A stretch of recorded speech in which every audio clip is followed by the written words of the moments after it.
and consciousness and all Yeah, that. let's get weird. Let's get weird, exactly. So we've got Anka's interview as the main source here. And Great source, by the way. yeah, really fascinating stuff. And, honestly, one of the first things that kind of jumped out at me was this idea of like joy as a GPS system for your life. Have you ever thought about that? Oh, it's a fascinating analogy, isn't it? Anka suggests that joy is more than just a feeling, It's a direct line of communication from your higher self. Okay, I'm already sensing this is going to be one of those shift your perspective conversations. Yeah. So tell me more about this higher self. How does joy fit in? Well, Anka, he's not just a channel, he's also an artist and a filmmaker. And he talks about this non-physical aspect of ourselves, right? Our higher mind. And he says it's constantly sending us signals. Through feelings. Yeah, through feelings, Okay. exactly. Joy, excitement, passion. These aren't just fleeting emotions. These are messages, nudges from that wiser part of you. So what you're saying is, when I feel that spark of joy, it's like my higher self saying, hey, this is the path, follow this. Precisely. And it's not just about passively receiving these signals either. Anka really emphasizes taking action, When you act on those joyful impulses, you're essentially sending a message back, aligning yourself with your true vibration. Okay, I'm starting to see how this joy as a GPS idea works, but this brings up another question. Where does Bashar fit into all of this? Well, that's where things get really mind-bending. Anka describes Bashar as his future self, being connected to his own higher mind. Okay. And here's the kicker. He suggests that our spirit might actually be dreaming this whole physical experience. Hold on, wait a minute. Let me catch up. You're saying this life, everything we experience could be a dream. That's the idea. It makes you wonder, what happens when we wake up? He calls it an awakening, and he doesn't just leave it at that. He refers to Earth as a powerful ascension machine. This place where we experience intense positive and negative energies to fuel our growth. Imagine it like a cosmic gym where we're pushing ourselves to our limits. That's a pretty intense workout regimen. Yeah. It makes sense that we'd experience some growing pains along the way. Exactly. But even in those challenging moments, Anka suggests that we can learn and evolve. He talks about negativity being like a signal flare, highlighting the areas where we need to adjust our course. So instead of viewing these negative experiences as setbacks, we can use them to clarify what we do want in our lives. That's one way to look at it. And this brings us to another key point that Anka emphasizes, the power of questioning our beliefs. Okay, let's unpack that. What kind of beliefs are we talking about here? Think about the assumptions you hold about yourself, about life, about reality itself. Yeah. For example, have you ever caught yourself thinking, life is hard? Oh, yeah. Anka would ask, is that belief actually true? Or is it a program, a limiting belief that's holding you back? I see where this is going. It's about challenging those default settings in our minds, those beliefs that we've just accepted without really questioning. Precisely. And Anka suggests that these negative beliefs have to work harder because they're essentially lies. They create fear, a sense of clinging, and resistance, almost like they're trying to scare you into keeping them around. It's like they have a vested interest in keeping us trapped in their illusion. Have you ever experienced that feeling? Like a belief is desperately trying to hold on. Absolutely. It can feel like a battle, but Anka assures us that we have the power to dismantle these limiting beliefs. He suggests that our beliefs actually shape our reality. So by changing our beliefs, we can actually change our experience of the world. That's a powerful concept. It is, and it ties into another key point that Anka emphasizes, the connection between our inner and outer worlds. He uses the analogy of a mirror.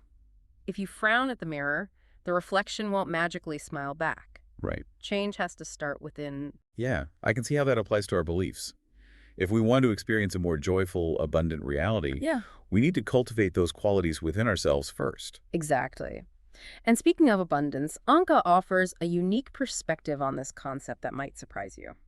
All right, I'm all ears. Let's hear it. He defines abundance as the ability to do what you need to do when you need to do it. This goes beyond just money, encompassing resources, opportunities, synchronicities that flow into our lives.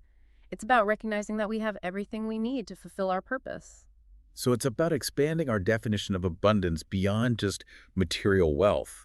It makes you wonder, how much we might be limiting ourselves by focusing solely on money. That's a great question to consider. And it leads us to another fascinating aspect of Anka's teachings, Bashar's 5 universal laws. Okay, I'm ready to dive into these universal laws. Right. Lay them on me. What are they? All right, so the first law is simple existence. It states that you exist, and there's nothing you can do to change that. You might change form, but your essence continues. The second law focuses on the here and now, suggesting that time and space might be illusions and all moments are actually happening simultaneously. Whoa, that's a mind-bending concept. Yeah. So it's like our linear experience of time is just a construct. That's what Bashar suggests. Now, the third law, one is all, speaks to the fundamental interconnectedness of everything in the universe. We're all part of the same source, ultimately inseparable. Okay, I'm starting to see a pattern here. These laws are all about challenging our conventional understanding of reality. What about the fourth law? The fourth law is often referred to as the law of attraction, but Anka offers a fascinating twist. It's not about attracting what you lack, but about removing the blocks to what you're already attracting. Our natural state is abundance. It's the fear and limiting beliefs that prevent it from flowing freely. So instead of focusing on what we don't have, we should focus on clearing the path for the abundance that's already on its way. Precisely. And this brings us to the fifth and final law. Everything changes except the laws themselves. Change is the only constant in the universe. It sounds like we're being encouraged to embrace change and surrender to the flow of life. This is a lot to take in. It's like a whole new framework for understanding reality. It is. But we've only just scratched the surface. There's much more to explore in Darryl Anka and Bashar's teachings. Are you ready to delve deeper into the nature of reality? Oh yeah, bring it on. I'm ready for more. Yeah.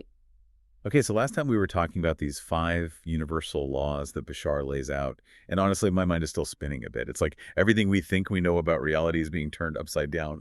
But I'm ready for more. What other reality-shifting concepts did you find in Anka's interview? Well, one that really stood out to me is this idea of death as an awakening. Okay. Remember how Bashar describes our physical experience as a dream? Yeah. Well, Anka suggests that when we die, we simply wake up from that dream, and we return to a state of expanded consciousness. Okay, so I've heard this idea before, right? Death is a transition, not an ending. But it makes you wonder, like, what's the point of this physical experience if we're just going to wake up anyway? What's the bigger picture here? That's a great question, and Anka addresses it head on. He suggests that this physical life, with all its challenges and triumphs, is an opportunity for our souls to grow and evolve in ways that we couldn't in that non-physical realm. It's like we're here to level up, to gain experience points in this grand cosmic game. A cosmic game. I like that analogy. It actually makes the idea of facing challenges a bit more appealing. Like maybe these difficulties are just part of the game, designed to help us develop new skills and perspectives. Exactly. And Anka points to what Bashar calls the obvious logic of reality. Existence itself doesn't do pointless things. If we exist, there must be a reason for it. Each of us is a vital part of this vast cosmic puzzle, playing a unique role in the unfolding of the universe. So even when we feel lost or insignificant, there's a deeper purpose at play that we might not fully grasp yet. It's kind of reassuring, actually. It is. And this idea of inherent worthiness connects back to Anka's emphasis on letting go of limiting beliefs. Yeah. Right? If you're arguing with your own existence, feeling unworthy or like you don't belong, you're essentially fighting against the very fabric of reality. It's like trying to swim upstream against a powerful current. Yeah. It's exhausting and ultimately futile. Right. Anka encourages us to stop that struggle, to accept our existence and choose to experience it fully. And this choice, he suggests, is not just a mental exercise. It involves taking action in the physical world. Okay, so it's not enough to just think positive thoughts or visualize our desires. We need to take concrete steps towards making them a reality. Exactly. Anka calls it speaking the language of physical reality. If you want to experience a different reality, start behaving as if it's already true. Your actions are powerful affirmations demonstrating your commitment to the change you want to see. So it's not about faking it till you make it in a superficial way, but more about aligning your internal and external worlds. Your actions become a reflection of your beliefs, and those actions start to shape your reality. Precisely. It's like you're sending a clear signal to the universe. This is who I am, this is what I believe, and this is the reality I'm choosing to experience. Okay, I'm starting to get the bigger picture here. We've got this cosmic game we're playing, this potential for soul growth, this power to shape reality through our beliefs and actions. But there's still this nagging question, like, how do we actually do that? Where do we even begin? Well, one thing Anka emphasizes is paying attention to synchronicity, those seemingly random events that often guide us towards our highest path. He describes it as an organizing principle that helps us prioritize our actions and make decisions that align with our soul's purpose. So those moments where things just seem to fall into place effortlessly, Right. or we get a sudden intuitive nudge to do something, those are signs we're on the right track. Exactly. It's like following breadcrumbs of excitement, those sparks of joy that Anka was talking about earlier. Yeah. Even if things don't make logical sense, trusting that synchronicity is guiding you can lead to amazing breakthroughs. But letting go of control, surrendering to that flow, can be pretty scary, can't it? Yeah. What if we make the wrong choice or miss an important opportunity? Anka assures us that we can't really mess things up in any ultimate sense. We always have the opportunity to course correct, learn from our experiences, and choose a different path. It's about experimentation, playing with these concepts, and discovering what works for you. It's about embracing the journey, the ups and downs, rather than striving for some perfect state of enlightenment. That takes a lot of pressure off. It does. And remember, Anka emphasizes that we're all powerful creators, constantly shaping our reality with our thoughts, beliefs, and actions. The more we awaken to this truth, the more we can step into our full potential and create lives that truly reflect our deepest desires. Okay, that's inspiring. But so far, we've been talking a lot about the individual experience. Anka also mentions this idea of a collective shift in consciousness, a global awakening of sorts, right? He does. Anka suggests that as more and more individuals awaken to their true nature, their individual frequencies start to amplify and create a ripple effect throughout the collective consciousness. It's like a chain reaction of positive energy, raising the vibration of the planet as a whole. So we're not just creating our own personal realities, but also contributing to a larger transformation that affects everyone. That's the idea.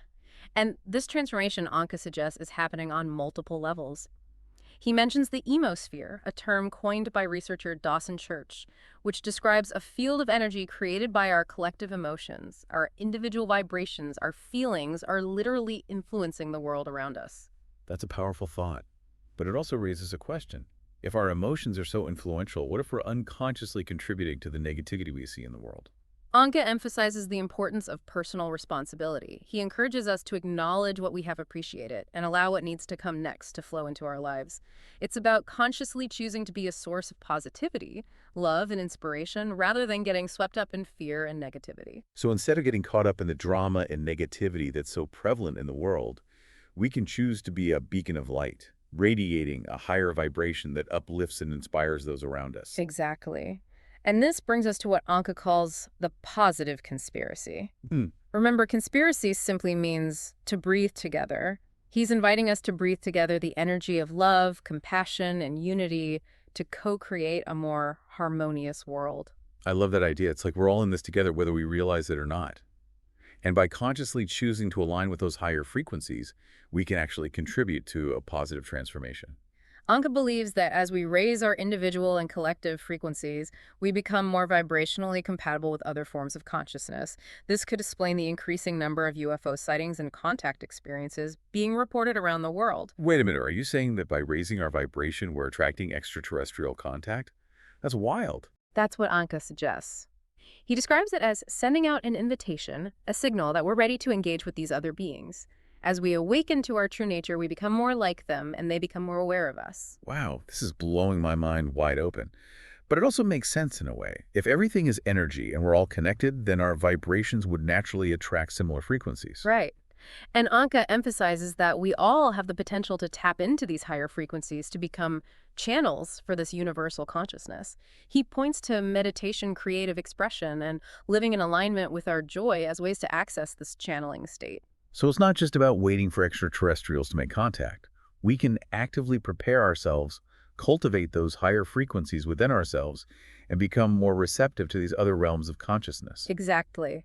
And Anka suggests that this channeling state isn't limited to mystical experiences or psychic abilities. It can manifest in everyday life through intuition, insights, and synchronicities. It's about paying attention to those subtle cues, those moments of inspiration that guide us towards our highest path. Okay, I'm starting to see how all these pieces fit together. This idea of personal transformation, collective awakening, and extraterrestrial contact. It's all connected. It's like we're being given a glimpse behind the curtain, a deeper understanding of the true nature of reality. And with this understanding comes a greater sense of responsibility and purpose. We're not just passive observers in this grand cosmic play, but active participants, co-creators of our individual and collective reality. It's an empowering realization, but it also comes with a certain weight. It's like we're being called to step up to take ownership of our power and to use it for good. It's both exciting and a little daunting. It is, but we don't have to do it alone. Anka reminds us that we're part of a vast network of support, not just from other beings, but also from our own higher selves and from the universal consciousness that connects us all. It's like we're all in this together, a cosmic team working to create a more beautiful and harmonious reality. It's a powerful image. It is, and it brings us to one final thought-provoking aspect of Anka's teachings that I'd like to explore with you in part 3. Okay, I'm intrigued. Let's dive in. Okay, so last time we were left with this cliffhanger about one final concept from Anka. So lay it on me. What is it? Well, you know how Anka talks about negative beliefs, right? Like they're programs that keep us trapped. Yeah. He actually takes it a step further and suggests that we're surrounded by these programs, not just within ourselves, but also in society at large. So are you saying there are like societal programs that are influencing our thoughts and behaviors? Makes you think about like systems of control, power structures, the media. Exactly. Anka sees these systems as perpetuating fear, division, and a sense of lack. And they're everywhere. Look around. Have you ever felt pressured to conform to certain beliefs or behaviors, even if they didn't resonate with you? Oh, all the time. It's like there's this invisible script we're all supposed to follow. But Anka seems to think we can break free from that, right? He does. He even uses the word hack to describe it. Hack. Yeah. He suggests that we can hack these systems, rewrite the programs by choosing to embody different values. Values like love, compassion, and unity. So instead of fighting against these systems, we can transcend them by embodying a higher vibration. It's like changing the code from within. Precisely. And one of the most powerful ways to do this, according to Anka, is through unconditional love and service. By radiating these qualities, we create a ripple effect that can transform the world around us. Okay, I love the idea. Yeah. But it also feels a bit overwhelming. Like, Mm-hmm. where do we even begin to tackle these massive systems of control? Yeah. It feels like David versus Goliath. Remember what we were talking about earlier, the power of individual transformation. Anka reminds us that change always starts within. It's about transforming our own beliefs, healing our own wounds, and radiating that energy outward. He says, be the change you want to see in the world. So it's not about single-handedly taking down the system, but about being the change, being the example, and inspiring others to do the same. It's a much more empowering perspective. It is. And as more and more people awaken to their true nature, the collective vibration shifts, making it easier for others to follow suit, like a domino effect of positive change. This all sounds so idealistic, but I can't help but feel a sense of hope. What if it's actually possible? What if we really can create a better world? That's the question Anka leaves us with. He challenges us to believe in the impossible, to imagine a future that seems beyond reach, and to take inspired action towards that vision. So it's not about sitting around waiting for someone else to fix the world. Yeah. It's about taking responsibility, being the change, and trusting that our actions, no matter how small they seem, can make a difference. Exactly. And remember, we're not alone in this endeavor. Anka suggests that we have allies, not just from other realms, but also from within ourselves, from our higher selves, and from the universal consciousness that connects us all. Wow. So it's like we're part of this cosmic team, all working together to create a more beautiful and harmonious reality. That's a pretty incredible thought. It is, and it reminds us that we have access to a limitless source of power and support. We just need to tap into it. This has been an incredible deep dive. Honestly, my mind is blown. I mean, we've explored so much from the nature of reality to the power of joy to the possibility of extraterrestrial contact. And now this idea of transforming society through love and service. It's a lot to take in. It's amazing what happens when we open ourselves up to new possibilities, isn't it? Anka and Bashar's teachings offer a profound framework for understanding the world and our place within it. Absolutely. So what do we do with all this information? Anka encourages us to experiment, to play with these ideas and see what resonates. There's no right or wrong way to apply these teachings. It's about finding what works for you individually and allowing your own unique expression to emerge. So it's not about trying to become a Bashar clone or following a rigid set of rules, but about integrating these concepts into our lives and creating our own unique paths. Exactly. Remember, you are a powerful creator, capable of shaping your reality and contributing to a collective transformation. And the most important thing is to follow your joy, to act on your passion, and to never stop exploring the infinite possibilities that exist within you and around you. This has been such an insightful deep dive. Thank you so much for walking us through Anka and Bashar's world. It's been my pleasure. And to everyone listening, thank you for joining us on this journey of exploration. Remember, the journey of awakening is ongoing. There's always more to discover, more to experience, and more to create. So keep exploring, keep questioning, and keep shining your light. That's a great note to end on. Thanks again, and we'll catch you on the next deep dive.